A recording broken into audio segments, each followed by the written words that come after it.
श्री स्वामी समर्थ स्वामी आहेत या चॅनलवर आपले सहर्ष स्वागत आहे। या दिवशी तुळशीला चुकूनही पाणी घालू नये, नाराज होऊ शकते माता लक्ष्मी।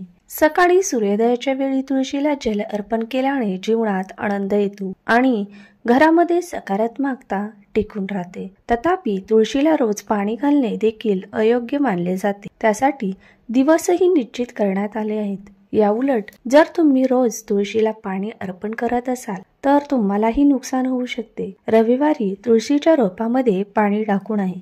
हिंदू धर्माच्या मान्यतेनुसार तुळशी माता रविवारी भगवान विष्णूचे निर्जल व्रत पाळते। अशा स्थितीत जल अर्पण केल्याने त्यांचा उपवास मोडू शकतो। यामुळेच या दिवशी तुळशीला पाणी घालणे टाळावे असे सांगितले जाते। एकादशीचा दिवस भगवान विष्णू आणि माता तुळशीला अतिशय प्रिय आहे। देवउठाणी एकादशीचा दिवस तुळशी मातेसाठी अधिक खास मानला जातो, कारण मान्यतेनुसार या दिवशी तिचे लग्न झाले होते। अशा स्थितीत एकादशीला तुळशीच्या रोपामध्ये पाणी टाकू नये। या दिवशी तुळशी मातेचे व्रतही पाळले जाते। एकादशीच्या दिवशी तुळशीची पाने तोडू नयेत। तुळशी संबंधित हे उपाय नक्की करा। खूप प्रयत्न करून देखील व्यवसायात किंवा नोकरीत मनाप्रमाणे यश मिळत नसेल तर आपल्याला गुरुवारी एक उपाय करायचा आहे। आपण हा उपाय गुरुवारी कोणत्याही शुभ दिवसाला करू शकता। या दिवशी आपल्याला श्याम तुळस अर्थात काळ्या तुळशीच्या जवळ असलेली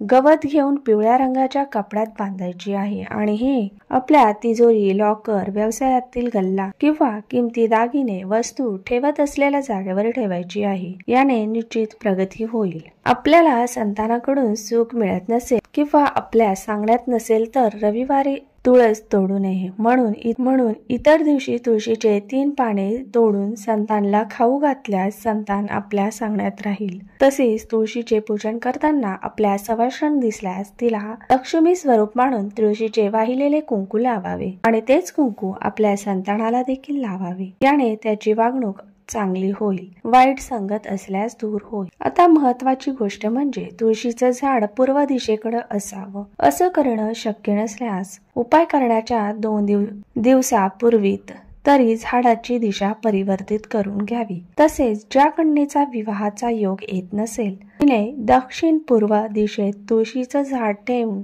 पूजन करावे। विवाहाचे योग जुळून येतील।